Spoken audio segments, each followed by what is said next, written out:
July, it says you have 60 days to reply, and of course I replied a week later, or a week late, and they said, oh, you're, too bad, you have to put in an appeal now, you're a week late. Well, I went through it, and because I went around, I threw it back, but I know a couple folks that are going through it, and I thought it was less restrictive than REM. They actually said it's worse than REM.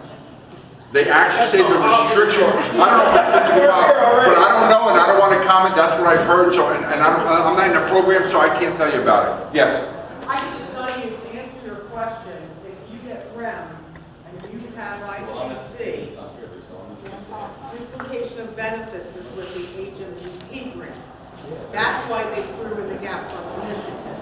Well, see, I'm having a problem with REM because You're the only one. the people at REM do not understand the difference between adjusted gross and your payroll gross.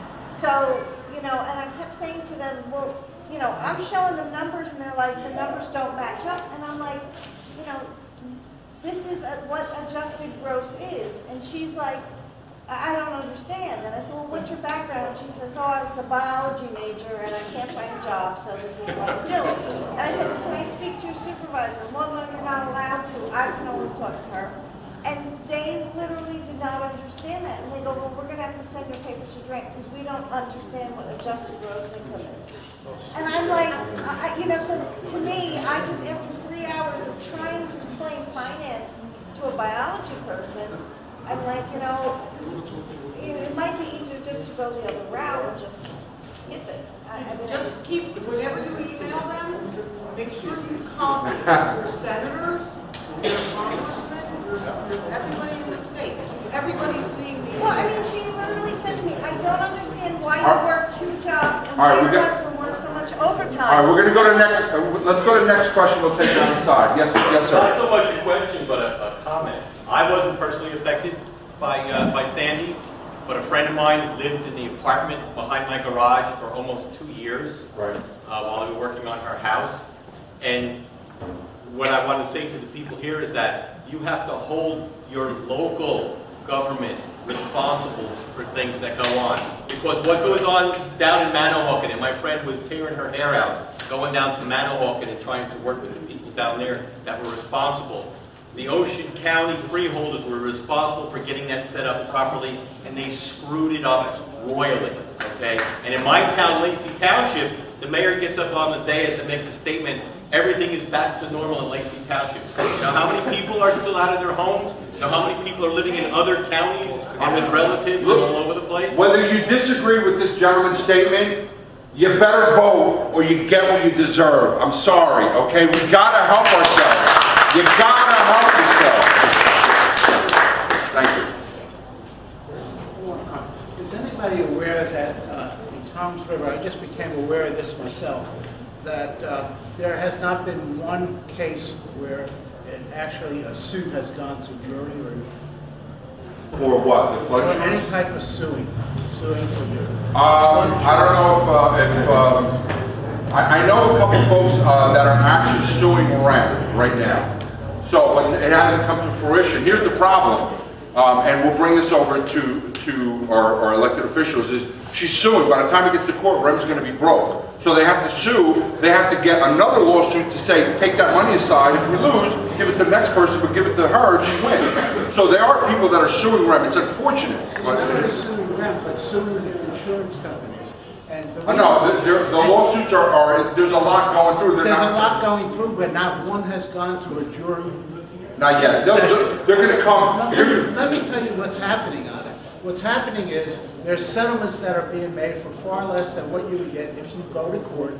If you go to court in front of a jury and everybody knows people that have suffered through Sandy, the chances are you're going to be awarded more than what you're looking for. We'll let the attorneys gamble with that one. Any other questions that you have or don't have? We're going to wrap it up. Last 2 questions. Go ahead. Can you say something about the resettlement grant that we all just found out that renters even got, and that also puts a lien on your property to always have? I can't comment on renters or putting a lien on that. But if you're going to get a lien on a REM anyway, what's another lien, right? I mean, Yeah, so what was renters even? I don't know. I can't comment. Anybody know about renters getting a resettlement grant? I did have a problem with the first-time home buyers. What was that, $60,000?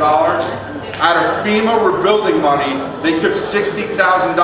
That was a state decision, not a federal decision, to take $60,000 and give it to people to buy a home. Not Sandy devastated homes. Millions, like $50–60 million. So George, I do know that on the resettlement grant, some people took the money and ran to the state, and they are pursuing them to get the money back. Look, and they should, and rightfully so. I got a good news item.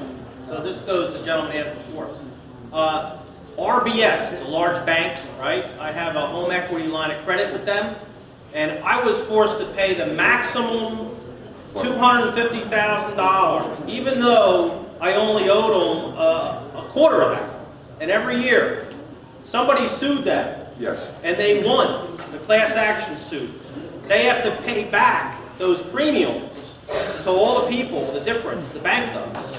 And that, I think, is a good thing. Yes. Because it really shows somebody can fight and win. Let me just tell, I want to tell you two stories about the power of us getting together. When we were passing this flood insurance bill, several senators had put the last bill that Senator Menendez put in, that's the one that got pushed, it got altered in the House and it got pushed through. But before that, there were several other bills, Senator Landreau and several other senators tried to put in bills to stop the exorbitant rise in flood insurance premiums. And they would get blocked in subcommittee. And there was a senator from Pennsylvania, his name's Senator Toomey. He blocked the bills in the subcommittee, never would let them even come out to be voted upon, okay?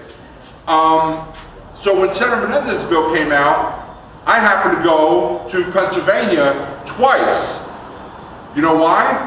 Because they have flood zones 672 feet above sea level in Lycoming County, Pennsylvania. Did you know that?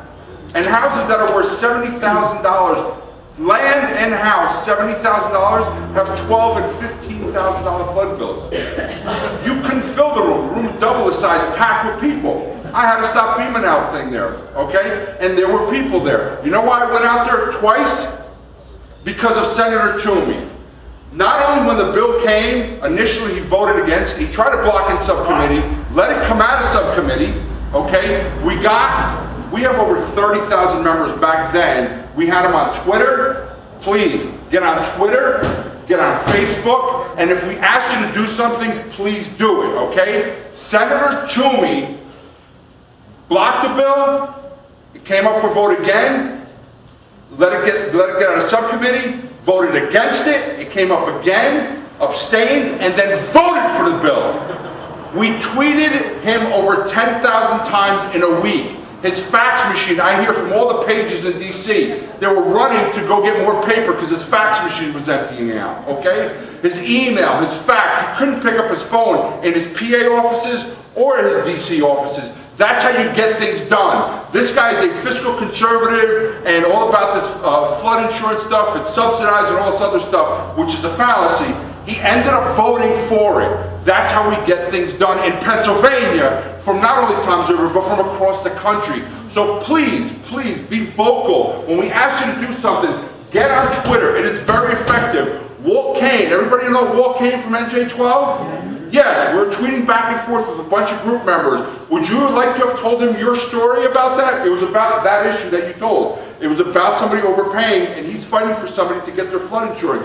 You want a story about your RREM issue? Get on Twitter and tweet him. I'll follow you, okay? And we'll get hundreds of people. Let me tell you, we have more followers than Walt Kane. We have more followers than just about anybody but Christie. And one day we'll have more than Christie, okay? But you gotta be vocal. If I ask you to do something, please do it. Talk to your neighbors. You guys educate us. This is less than 10% of everybody in Tom's River that has RREM. So there's 10 times this many people. Can you get them on our Facebook page? Let's get together. Let's go have a cup of coffee. I'm going to post something on our Facebook page once a month, different places. We're going to have a cup of coffee, and we're going to meet, and we're going to talk about RREM, okay? Any other questions? Just one comment. Yes. Oh, lawsuits. No, do people know that DCA, I don't believe they're abiding by all of them, but they have this 172-page RREM policies and procedures that's posted on their website. Do you know about that? If you go to the DCA website, and you go to the column on the left, and it has divisions, and you can click on Sandy Recovery Division. Yeah. And then through that, the first button under that is Programs. And if you go to Programs and then go 3/4 of the way down that page, you'll see the RREM program. When you open up the RREM program, it has this title, RREM Policies and Procedures. It's 172 pages plus a bunch of other stuff. But it will answer what, you can at least go in armed by saying, well, on page 145 of your policies and procedures, it says you're supposed to do this. Thank you. I have a question, 2 questions. Did you learn it?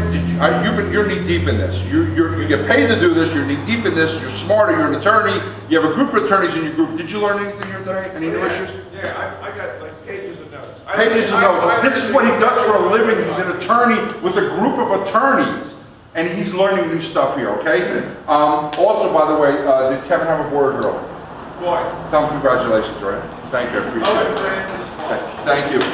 Last question. Last question. I'm wondering, is there any instance at all where 31,000 from FEMA is Deducted from RREM? It's not my understanding. The 31,000 from FEMA, I do not think it gets deducted from RREM. No, that's my understanding. Anybody? I can't say. I think the answer is yes. This is the smartest, one of the smartest guys in the room who does it for a living, who is not sure. Someone said it before. The phrase is duplication of benefits. It's a duplication of benefits. If you bring your own money out of your bank account to the table, that's not a duplication of benefits. But it comes from a government source. It's the act which created FEMA, the Cranston. Anyway. I have a question. Is there a, do you have a recommended form for a contractor to fill out or for a homeowner to do? Like, I don't know what. I was in a room on Thursday with a lawyer who's been representing scores of people on this question of contractor fraud. And there is a nationally recognized contractor contract, but it's 60 pages long. No, I'm talking about RREM, not a contract. A contract, we can live with, but I'm talking about something that's going to cover us is if the contractor doesn't do what RREM required, and FEMA says, RREM says, hey, you built the house, you raised it, you're satisfied, we don't care, our paperwork is not satisfied, the contractor's got to eat it. We don't have a standard form. What I understand is a lot of contractors who get partway through the work, using up all the money and then walking away. It's happened in many places. I couldn't talk to that. My contractor ended up leaving, right? Luckily, I don't think I overpaid him, right? So I felt okay for a few nights knowing I didn't get ripped off. But you have to remember this. Now, the DCA has, or Department of Justice, has a new Sandy fraud form you can fill out and email in, and you can actually put in what your thing is and everything and to let them know. But I'll tell you this. My contractor, when I called the DCA for the registration of the contractor and said, this guy was is a criminal. Is it on his application, did he fill it out correctly? To make sure that he didn't illegally fill out the form. The response I got was as simple, if you want anything like that done, you have to file forms with them, I do, to make sure that that gets looked into. I said, don't you want to protect people from using people that are fraudulent? I have to fill out the forms. But I did send the Sandy fraud document in with all the supporting documents. I have yet to hear back from them in a month to just confirm that they even got it. The integrity report that came out, the integrity monitoring report, which came out just a day or two ago, says that that's a major problem with the New Jersey system. But one of the lessons is that if you have your own contractor, you got to be sure that you have dollar amounts attached to timelines, attached to repairs that are supposed to be made. And if that contractor wants a check from you, and he or she can't show you that they did that set amount of work for that amount of money, and they brought it in on time, then you got to think twice about writing that check. I agree. The other thing that I think we all have to be aware of, when I went to see my RREM manager and decided to get this grant, I asked them about something in here which is called a 15% construction contingency, which they've added into my grant, but things change constantly. He told me he'd been in a training session that morning, and for the future grants, that 15% will not be included. They're going to include something else, maybe, but that won't be there. I also asked, and we went through duplication of benefits, which was just raised. I said, I had FEMA assistance for rent when I could not live in my home in Ortley Beach for 3 months. It's not listed here. Are you going to come back later and take that away from me? And he said, not with this contract, but in the future, we probably will ask future grantees to make that deduction. It's crazy. So the rules are changing. $12,833 because they can't verify my leases. I moved 11 times in 18 months. And because they can't verify my leases, now I gotta jump through hoops to prove that I don't owe $12,000. So It's not duplication of benefits, it's just that you're spending on necessity to ride over the storm. This is the last question, we're gonna wrap it up. John? Hi, my name is Paul McDonald. I am a contractor, I am a builder. And like you said, everybody likes to beat up about the contractor, but the problem is we're dealing with the advocates, we're dealing with the peoples, we're dealing with the township. Dee's a customer of mine. They just red tagged their house because they deemed they wanted more paperwork on the house. We're under construction. And the guy, we said to the guy, when are we going to find this out?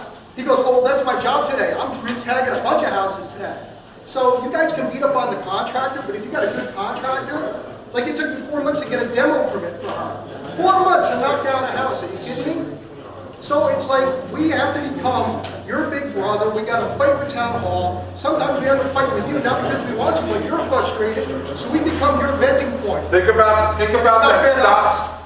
that stop work order happening to you when you're wrapping up. You know, the stop work order can happen before you even move out, during, after, whatever. You know, that's a very, very big problem. I would get a referral from 2 or 3 people from the same contractor before I use somebody. That is my personal opinion. Thank you very much, and I appreciate it. Thank you, everybody. If you have any questions, feel free to chat and everything. Thank you for coming. Hey, Twitter and donate, please. All right? Thank you. Thank you, George. Thank